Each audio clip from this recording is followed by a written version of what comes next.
Bom dia, igreja. Bom dia. Vamos nos colocar em pé e falarmos mais uma vez com Deus. Nosso bondoso Deus, com alegria em nossos corações, mais uma vez entramos na Tua presença através de nossas orações. Para nesse momento, Deus, pedir permissão para que a Sua palavra seja aberta.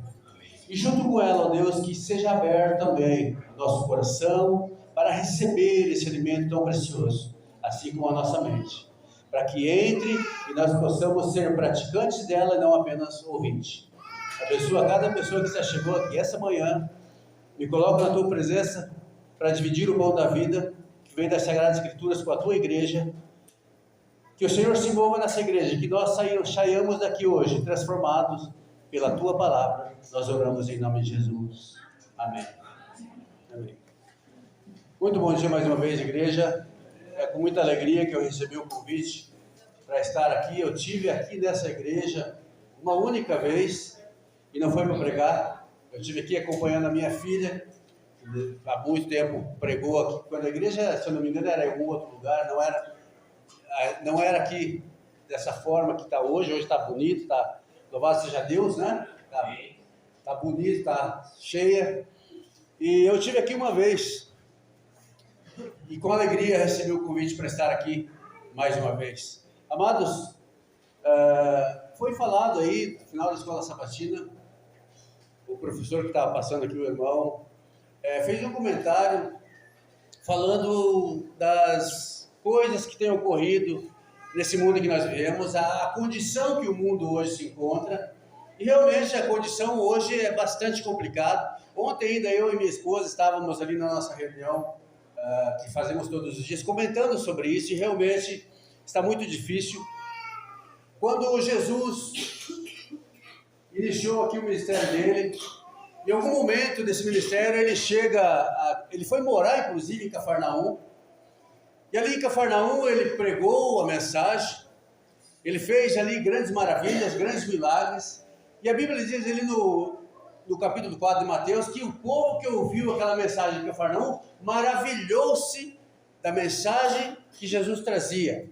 Eles ficaram encantados com o que Jesus falava, porque o que Jesus falava refletia o que ele vivia, e o que ele vivia refletia aquilo que ele falava.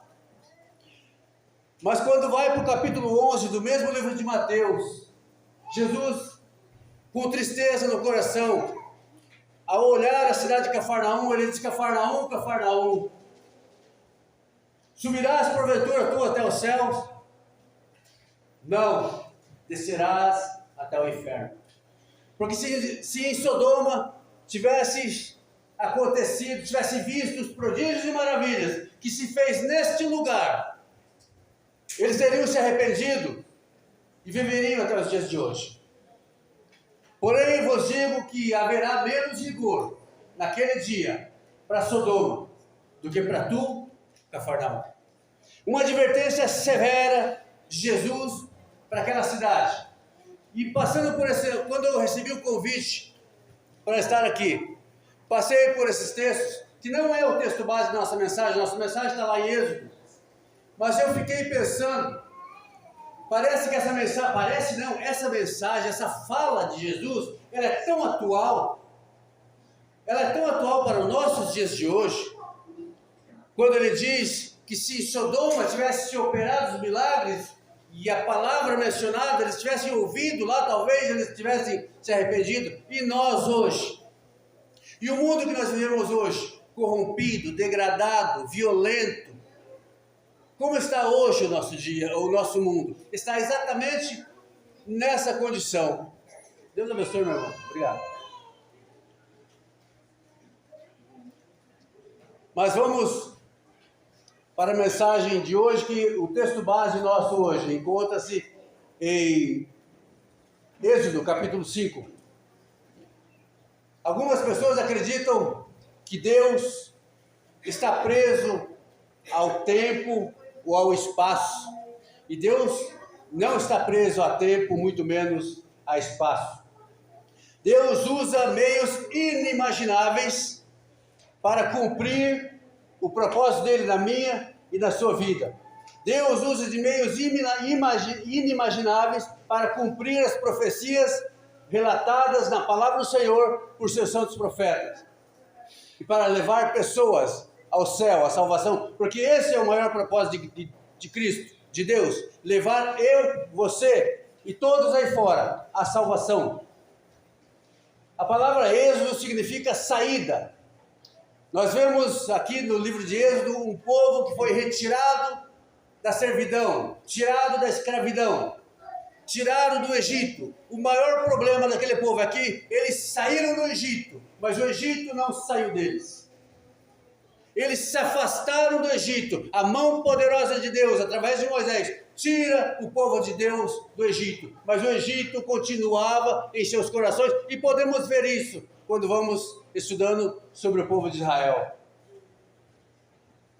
Eles saíram do Egito, e isso ocorreu aí por 1430 anos, mais ou menos, antes de Cristo. Os israelitas viveram escravos, cativos, sendo maltratados durante 430 anos na terra do Egito.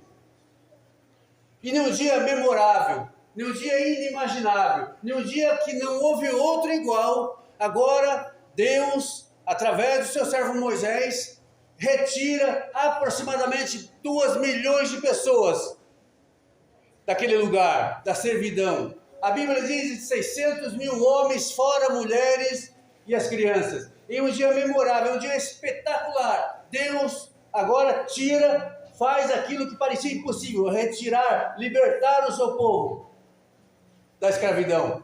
E esse fato histórico que nós podemos encontrar no livro de Êxodo representa a figura de uma pessoa que abandona a escravidão do pecado, que abandona a escravidão dos seus próprios gostos, dos seus desejos carnais, abandona tudo isso, atravessa o deserto do mundo e caminha em direção à promessa de Deus, que é a Sião eterna. O Egito nessa história representa o nosso mundo. Quando nós vemos em Êxodo o Egito hoje representa o nosso mundo. E os pecados que nele existem, as maldades que nós vivemos nesse mundo. A Palestina ilustra a terra prometida, a Nova Jerusalém, que foi a direção que eles saíram quando saíram do Egito.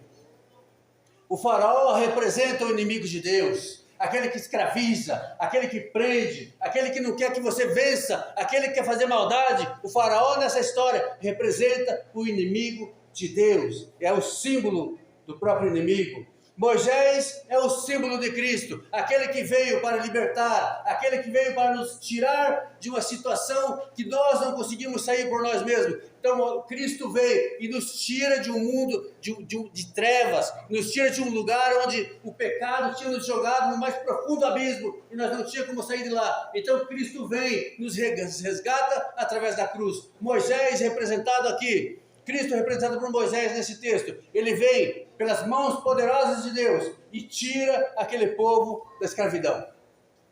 E agora, com essa ilustração, com esse momento, para nós entendermos um pouco do texto, vamos para Êxodo, capítulo 5, vamos ler ali os primeiros versos, verso 1 e verso 2, Êxodo capítulo 5, versos 1 e 2.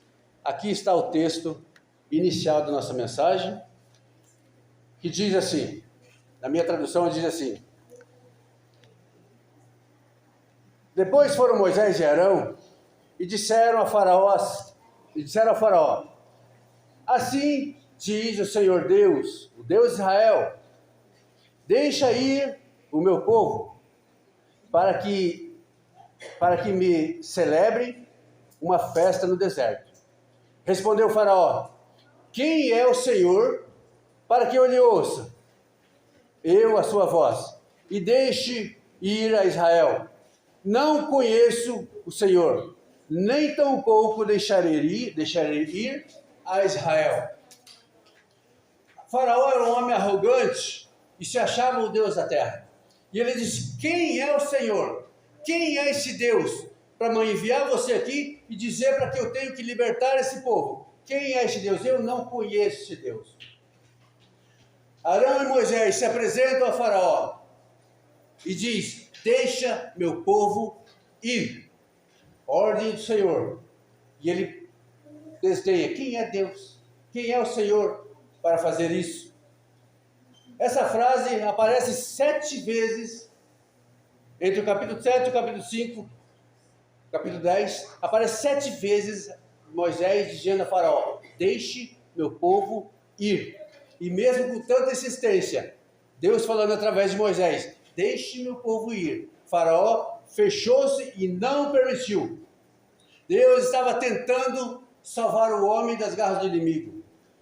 Essa ideia de Deus correndo atrás do homem, essa ideia de Deus buscando a salvação do ser humano, ela permeia toda a Bíblia. Toda a Bíblia, Deus está o tempo todo chamando, o tempo todo resgatando, o tempo todo perdoando, o tempo todo buscando a minha salvação e a tua salvação. E na maioria das vezes, parece que o homem foge de Deus. Parece que o papel da salvação, o papel da redenção é Deus correr atrás do homem e o homem correr de Deus.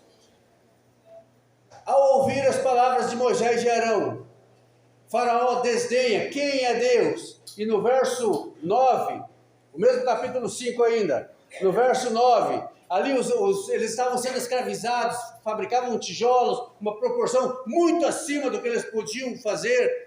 Eles trabalhavam um serviço forçado, e por causa de Moisés ter ido lá e falado pedido para que fosse liberto o povo, no verso 9, ele agrava-se ainda mais o serviço sobre o povo de Deus. Ele diz assim no verso 9: agrave-se o serviço sobre esses homens, para que nele se aplique e não deem ouvidos a palavras mentirosas. Olha como realmente Faraó era um homem terrível, para que não se apliquem palavras mentirosas. Olha quem está dizendo que a palavra de Deus é uma palavra mentirosa: o próprio inimigo de Deus, que estava ali representado pelo Faraó, porque ele inverte as coisas para confundir os homens. Fala de liberdade, mas na verdade escraviza. Fala de bondade, mas na verdade o mal está instalado ali. Quando nós optamos a servir o Senhor, não é incomum passarmos por momentos de dificuldade, passarmos por momentos onde pessoas próximas de nós talvez se afastem de nós pelo simples fato de você professar fé no Filho de Deus. Ainda no livro de Êxodo, capítulo 6, verso 1, diz assim, continuando ainda: disse o Senhor a Moisés: agora verás o que hei de fazer a Faraó, pois por mãos poderosas os deixarei ir, e por mãos poderosas os lançará fora da tua terra. É como se Deus agora estivesse dizendo: Faraó não me conhece, Faraó não sabe quem eu sou, pois eu vou me apresentar a ele. É como se Deus estava dizendo, e o juízo de Deus virá sobre ele. E o juízo de Deus, a partir dessas falas arrogantes e presunçosas de Faraó, Deus começa a cair sobre o Egito as pragas, para que aquilo que Deus havia pedido, que o povo fosse liberto. A única forma de Faraó entender essa mensagem era punindo ele de alguma forma, punindo todo o povo do Egito. E a primeira praga fala de que as águas do rio Nilo se transformam em sangue, trazendo bastante problema para aquele lugar. A segunda praga, todo o território egípcio ficou coberto por rãs. Durante a segunda praga, o Faraó chama Moisés. Quando o Egito está coberto por rãs, ele chama Moisés e diz que deixará o povo ir. Olha, Moisés, tira essas pragas daqui, eu vou deixar o povo ir. E ele diz a Moisés: amanhã, Moisés, vocês podem ir, amanhã eu deixarei vocês ir embora. Por que amanhã? Por que não hoje? Faraó estava apenas querendo ganhar tempo, ele não tinha o interesse de libertar o povo de Deus, ele não tinha interesse de deixar o povo ir. Então ele diz amanhã, para que ele tivesse tempo para pensar em alguma coisa, se livrar daquele problema que estava acontecendo ali e manter o povo escravo. E aqui fica uma outra lição uma outra grande lição para nós. O dia de você sair do Egito é hoje. O dia de você entregar-se a Deus chama-se hoje. Amanhã não pertence a nós. E agora, quando você aceita a ideia de Faraó, de deixar aquilo que é para hoje, buscar as coisas de Deus hoje, buscar a salvação hoje, fazer o que é correto hoje, quando você deixa para amanhã, você está entrando na ideia de Faraó. Pode ir amanhã, hoje não. Quando você aceita essa Faraó, você corre um grande perigo, porque ninguém pode garantir que amanhã você estará vivo. Ninguém pode garantir que hoje à tarde eu estarei vivo. Então deixar para amanhã o que você tem que fazer hoje é muito perigoso. Estamos vivendo um tempo de reavivamento e reforma. Embora nós não conseguimos ver esse reavivamento e nem essa reforma acontecendo, mas deveria estar acontecendo de forma individual. Porque a hora se aproxima. A profecia em que Jesus voltará se aproxima. O reavivamento, ele deve entrar ele deve entrar na nossa vida e ficar. Porém, normalmente quando falamos de reavivamento, quando falamos de reforma, parece que entra por um ouvido e sai pelo outro, porque nós não conseguimos ver isso acontecendo. E a Bíblia diz que Faraó não deixou o povo ir, como já se esperava. Quando ele disse, amanhã eu deixarei ele ir, ele não tinha interesse algum de deixar o povo ir. E no capítulo 8 de Êxodo ainda, no verso 25, Êxodo ainda, verso 25, a palavra do Senhor diz assim, chamou o Faraó Moisés e Arão e disse, ide, oferecei sacrifícios ao vosso Deus, nesta terra. Você quer servir a Deus? Vocês querem servir a Deus? Ok, pode ir, pode servir. Eu não vou me impor, mas onde? No Egito, nessa terra. Essa é a ideia. Essa era a ideia de Faraó. Vocês querem adorar a Deus? Adorem no lugar pagão. É isso que o inimigo faz comigo e com você. Você quer adorar a Deus? Adore do jeito dele. Não adore do jeito que a Bíblia diz. A Bíblia mostra 4 evangelhos. Mateus, Marcos, Lucas e João. E eu digo que existe um 5º evangelho. O evangelho da sua vida.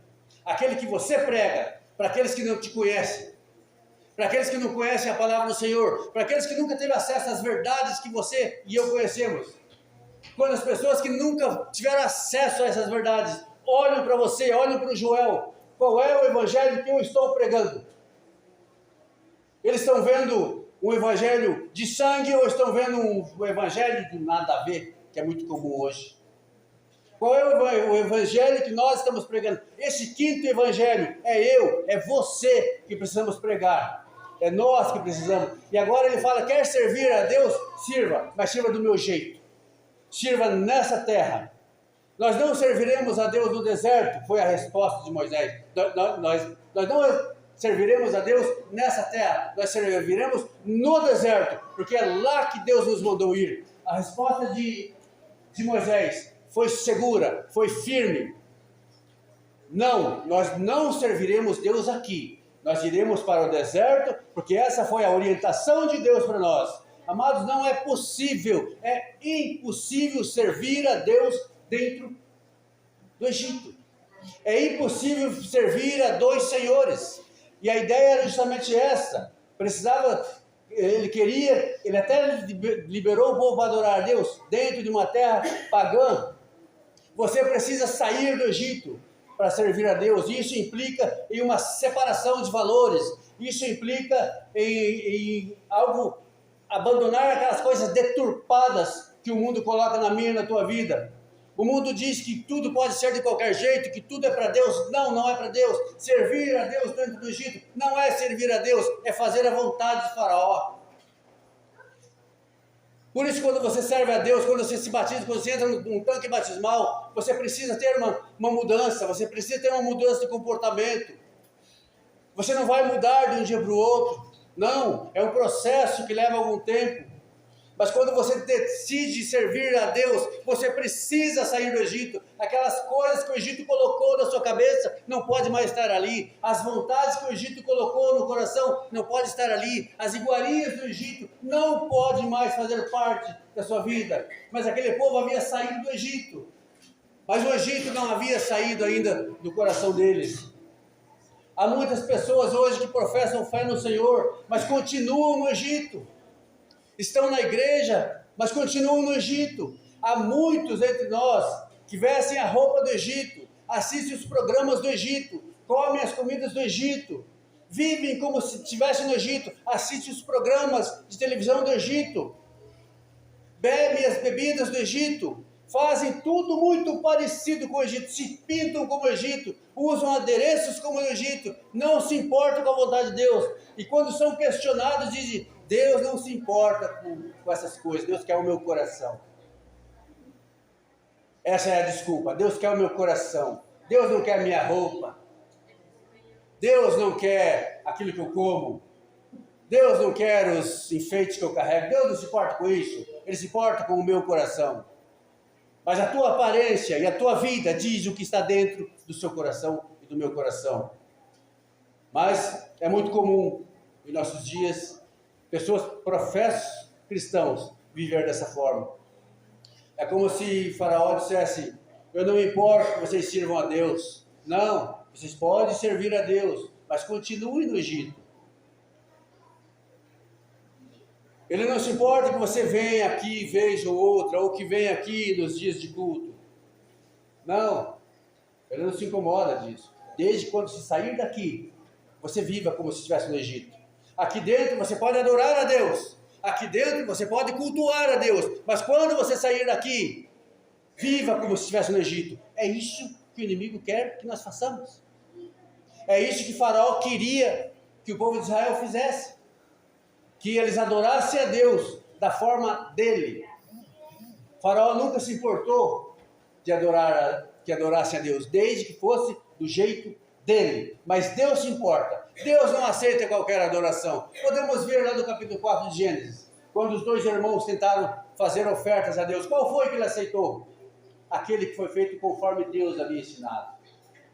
Deus não aceita qualquer adoração. Deus não aceita qualquer louvor. Deus não aceita qualquer oração. Ela precisa estar baseado na palavra do Senhor.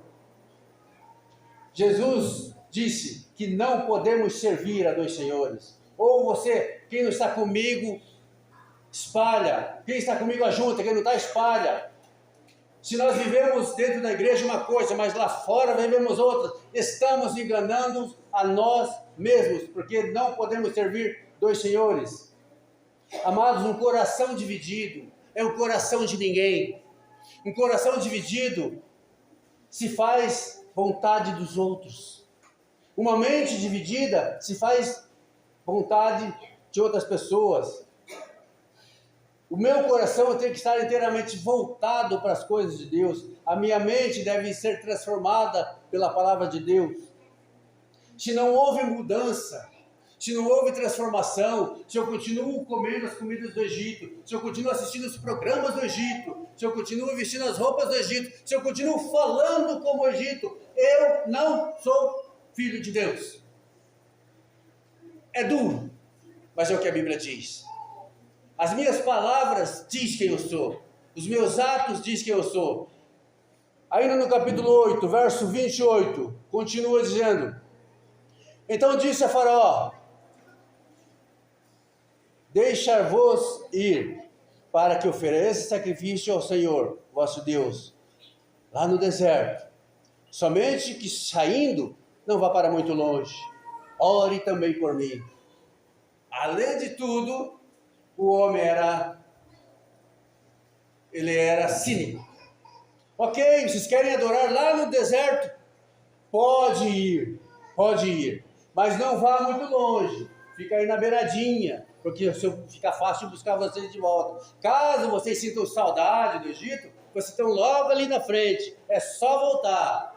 Querem ir? Vão, já que querem ir para o deserto, vão para o deserto, mas não vão muito longe. Vocês querem servir a Deus? Sirvam a Deus, mas não sirvam com todo o seu coração. Deixa um pouquinho para o mundo. É esse o contexto que está aqui. Fica por perto, não vai para longe.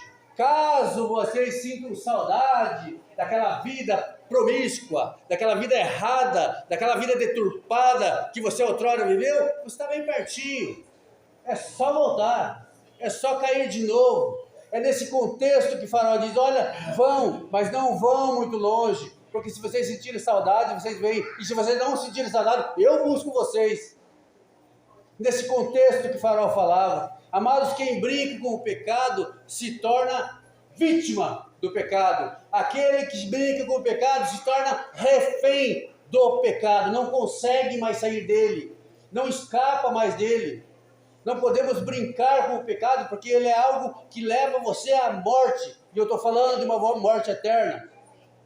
Estamos todos nós, que aqui estamos, e nas outras igrejas espalhadas pelo mundo, todos nós estamos sujeitos a voltar para o pecado, a cair. Por isso, quanto mais longe você for, quanto mais longe eu for do Egito, melhor. Porque quanto mais perto você ficar das vidas que você levava antes, mais facilmente você vai voltar para ela. Deus diz, sai do Egito, mas sai e vai para longe. Vai, porque eu tenho uma terra prometida para vocês, mas vocês precisam se afastar do Egito. Há muitos cristãos amarelões, fracos, caem constantemente. Basta ficar chateado, basta receber uma proposta melhor, e logo se agradam a Deus com as suas vidas. Caem com muita facilidade. E sabe por que caem? Porque não foram para longe do Egito. Porque saíram, mas ficaram perto do Egito. E todos aqueles que saem do Egito e ficam no limite entre Egito e a Terra Santa, volta para o Egito, porque sente saudade do Egito. A Bíblia diz que Faraó chama novamente a Moisés e pergunta, quantos vão? Quantos de vocês vão para o deserto adorar a Deus?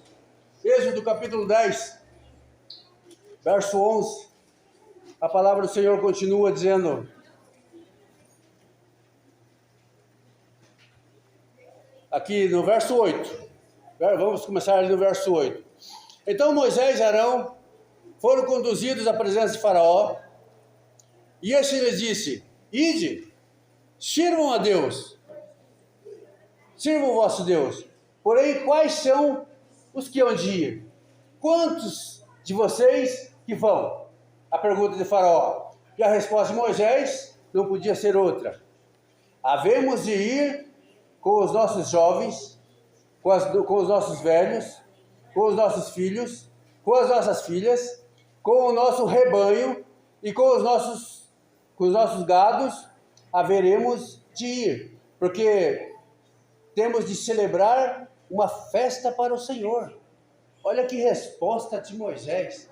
Quantos de vocês vão adorar a Deus? Todos, inclusive os nossos animais. Porque todos vão para o deserto, e é com todos nós reunidos, inclusive com o meu rebanho, nós adoraremos a Deus lá no deserto, como Deus mandou.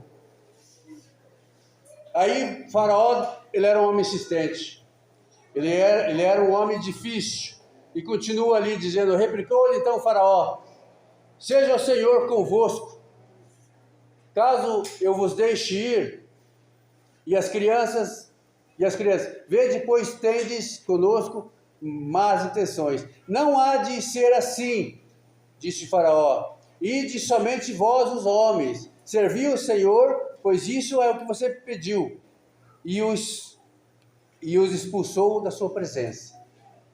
Ok, Faraó, um homem teimoso, Moisés estava ali, vencendo ele pelo cansaço, e falou, vocês querem servir a Deus? Tranquilo. Querem ir para o deserto? Vão para o deserto. Mas as mulheres e as crianças ficam. Vai somente os homens. Vai somente os homens, e as mulheres e as crianças ficam. Por que Faraó agiu assim? Por que Faraó disse, vai os homens, ficam as crianças? Porque ele sabia que se as esposas e os filhos permanecessem no Egito, os homens adorariam a Deus lá no deserto e voltariam. Porque suas esposas estavam lá, porque seus filhos estavam lá. Então vai somente os homens, assim é certo que vocês retornam. Eu já viajei muito na minha vida, e ainda viajo. E o momento mais feliz de uma viagem é quando eu direciono para minha casa. É quando eu estou retornando para o seio da minha família. É quando eu viro de volta e sei que ao final daquela viagem eu vou encontrar a minha esposa me esperando. Eu vou encontrar os meus filhos me esperando. É o momento mais feliz de uma viagem para mim. O Faraó sabia disso, ele também era pai. Ele sabia que se os homens fossem sozinhos, eles voltariam. A melhor parte de uma viagem é quando você está voltando para a sua família. Ouça, igreja, Deus tem planos grandiosos para você. Deus tem planos inimagináveis para você e para mim. Mas precisamos sair do Egito. Precisamos nos afastar do Egito. Não desistam. Não fraqueje agora. Não pare agora. Agora não é hora de parar, é hora de permanecer, de marchar rumo a Sião celestial. Afaste-se do Egito.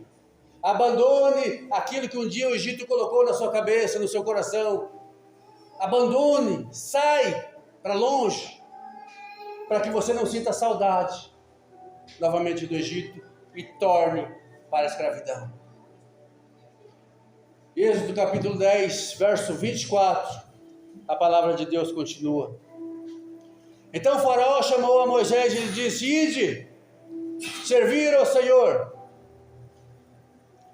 Fiquem somente aqui, os vossos rebanhos, o vosso gado e as vossas crianças irão convosco. Mais uma tentativa de enganar a Moisés. Mais uma tentativa de manter o povo na escravidão do pecado.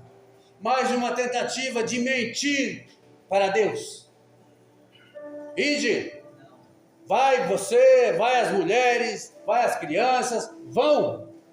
Mas fica aqui o seu rebanho, fica aqui o seu ouro, fica aqui a sua prata.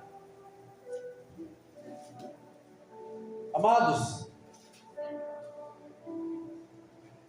se o inimigo de Deus não consegue fazer com que você deixe para amanhã para buscar a Deus o que deveria ser hoje, se ele não conseguir isso, se a tua decisão continuar a ser servir a Deus, se ele não conseguir fazer você ter um cristianismo fraco, sem força, sem vigor, um cristianismo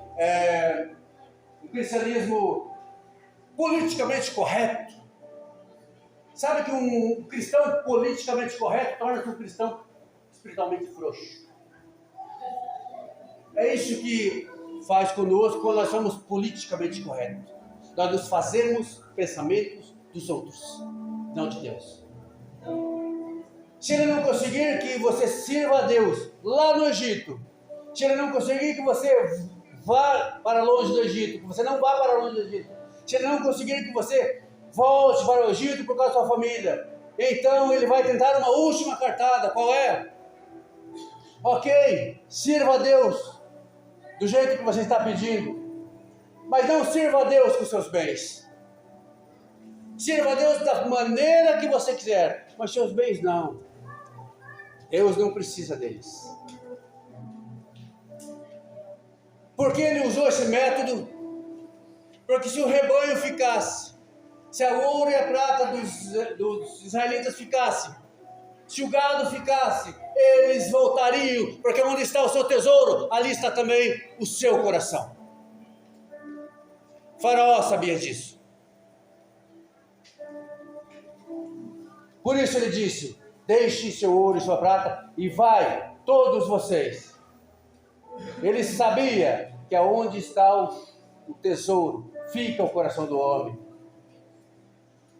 O que confirma nossa verdadeira fé em Deus não é receber propostas imediatas de orações, receber respostas. Eu orei a Deus, imediatamente Deus me atendeu. Isso não confirma a sua fé. Isso confirma a misericórdia de Deus por você. A nossa fé está em uma vida com Cristo, em uma vida longe do Egito, em uma vida onde a vontade de Deus seja nossa.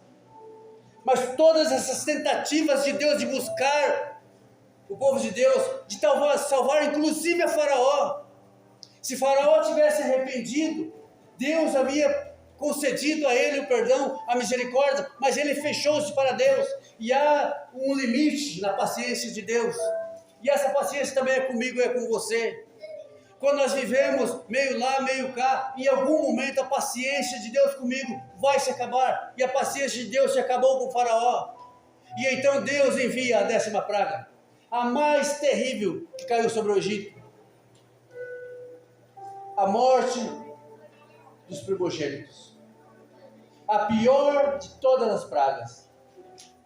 Mas antes que o anjo da morte passasse pelo Egito, Deus chama Moisés, chama Arão, e diz: olha, Moisés, assim você vai dizer para o povo de Israel, assim você vai dizer para o meu povo, que vocês vão imolar um cordeirinho novo, macho, sem defeito. Vocês imolam ele, comem a carne dele, vocês assam a carne deles e comam a carne deles. A gordura vocês queimam, mas o sangue desses cordeiros, o povo de Israel, o meu povo, aquele que se chama pelo meu nome, vai pegar esse sangue e vai pintar os umbrais das portas de suas casas, para que o anjo da morte não entre ali.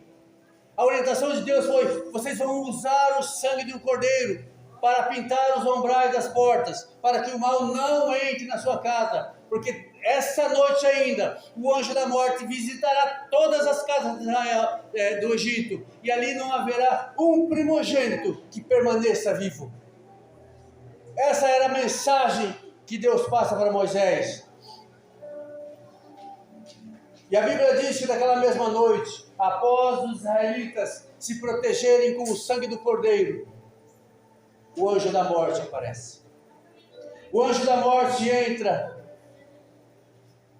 no Egito e muitos morrem. Muitos morrem pela dureza do coração de um homem.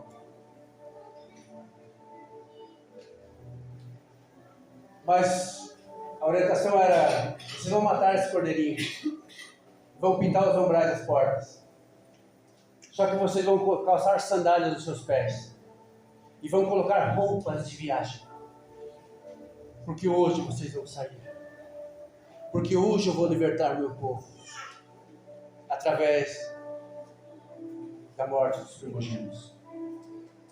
E a Bíblia diz que naquela mesma noite todos os israelitas assaram aquela carne e comeram apressadamente, colocaram sandálias em seus pés, colocaram roupas de viagem, se trancaram em suas casas, onde os umbrais das portas estavam protegidos pelo Cordeiro de Deus, pelo sangue do Cordeiro de Deus. E é esse sangue que precisa estar na minha casa, é esse sangue que precisa estar na sua casa. Nós vivemos num mundo deturpado, onde o mal nos persegue, onde o inimigo está o tempo todo tentando levar você para a perdição, para que você saia dos caminhos, para que você não busque mais a sua salvação, e junto com você, a tua família também se perca. Em nome de Jesus, meus irmãos. Não diga que você está preocupado com sua família, se o Egito continua no seu coração. Não diga que você está preocupado buscando a salvação da sua família, se os gostos do Egito continuam na tua vida, os programas do Egito continuam na sua vida, tudo continua igual, apenas aqui dentro é diferente. Vocês estão servindo a Deus do Egito. Em nome de Jesus, Em nome de Jesus. Saia, vai para longe. Naquela noite, o anjo da morte visita todas as casas do Egito. E todos os primogênitos morrem, inclusive o filho de Faraó. Então Faraó chama Moisés e diz: Moisés, pegue suas mulheres, seus velhos, seus filhos, seu rebanho, peguem tudo que é de vocês, toma aqui meu ouro, toma aqui minha prata, leva parte do meu rebanho com vocês, mas sumam daqui, porque senão todos nós iremos morrer. Na maior dor, quando o Faraó encontra seu filho mais velho morto, ele chora como nunca chorou na vida, homem duro. Mas embora ele fosse um homem duro, ele era pai. E ele tinha amor por seu filho. E ao ver seu filho morto, foi a única forma que ele entendeu que precisava mudar. Foi a única forma que ele entendeu quem era Deus. Lá no início ele falou: quem é Deus? Quem é esse Deus para que eu ouça ele? Agora ele entendeu quem é Deus. Precisou perder seu filho, precisou morrer um monte de gente inocente, para que ele entendesse quem é Deus. Não precisamos esperar tanto assim. Em nome de Jesus, não precisamos.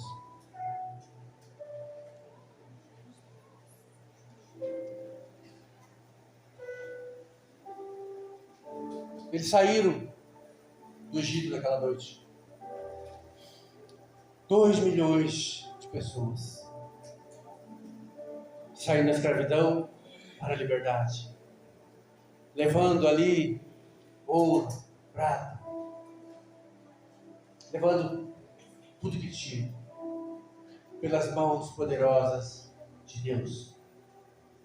E no deserto eles tinham a sede, eles não sabiam para onde iam, não sabiam o que seria deles lá na frente, mas eles apenas marcharam. Eles sabiam que no deserto ia ter dificuldades, como tiveram. Lá não haveria água, lá haveria um sol escaldante, lá não haveria comida, lá não haveria nada, mas Deus cuidou deles o tempo todo. Deus fez com que a água brotasse de uma rocha. Deus fez que o pão do céu alimentasse eles, caindo todo dia. Deus fez com que uma coluna de nuvem protegesse aquele povo do calor escaldante, e que à noite uma coluna de fogo aquecia. Deus preparou tudo para eles, embora eles não soubessem. E quando eles se deparam com todo o exército faraó perseguindo e batem de frente com o mar se abre. Mas o interessante é que quando essa situação acontece, eles olham o mar à frente, escutam os tropéis dos cavalos que vêm atrás. Moisés vai a Deus e fala: e agora, Senhor? Ele diz: qual é a ordem de Deus? Diga para o povo entrar na água. Deus não disse: olha, Moisés, eu vou abrir o mar para vocês e vocês vão passar em terra seca. Não, Deus disse: diga para o povo entrar na água. Eles tiveram que confiar que algo extraordinário, sobrenatural iria acontecer. Eles tiveram que confiar em Deus como nunca haviam confiado antes. Eles deveriam marchar em direção a um mar sem fim aos olhos humanos, sem saber o que eu esperava. Mas a Bíblia diz que quando eles começaram a entrar, e um comentário da serva do Senhor, Ellen White, diz que a água já batia em suas cinturas quando eles caminhavam. E aí então o mar começou a se abrir. Ele não abriu-se imediatamente. Eles tiveram que confiar em Deus. Nós precisamos confiar em Deus. Eu não sei qual é a luta que você está passando. Eu sei das minhas e posso garantir que são muitas. Muitas. E em alguns momentos talvez você pense em desistir. Nós pensamos em desistir. A luta é tão grande, o sofrimento é terrível. A dor pela morte, pela doença, pelas dificuldades, tudo isso vai se acumulando na sua vida, e parece que você não vê Deus agindo na sua vida, mas Deus está agindo na sua vida. A nossa nação não é o Brasil, é a Canaã celestial. Amém.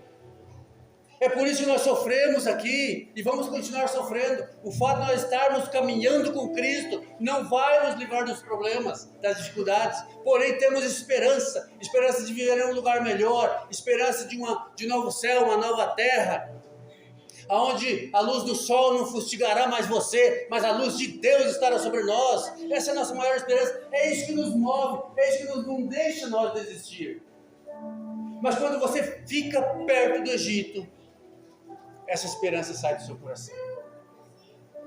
Por isso, amados, quando você professa fé em Deus, vá para longe do Egito. E assim você vai viver sob a atuação do Espírito Santo. E ao você estar vivendo sobre a atuação do Espírito Santo, todas as perguntas sem respostas que talvez estejam hoje no seu coração, o mistério da cruz vai revelar a você. Que Deus abençoe essa igreja, que Deus abençoe a família, cada família representada aqui hoje. Eu quero mais uma vez agradecer por estar nesse lugar, compartilhando a mensagem, a palavra do Senhor, esse maná espiritual com a igreja. Obrigado por me receberem. Que Deus abençoe cada um de vocês. Eu vou pedir para o irmão colocar um louvor final. Além do rio há uma cidade, há um lugar aonde você não vai mais chorar, não vai mais sofrer, e lá Deus enxugará dos seus olhos a última lágrima. Não haverá nem morte, nem dor, nem pranto, porque todas as coisas se farão novas, em nome de Jesus. Amém.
Que o Senhor te abençoe e te guarde.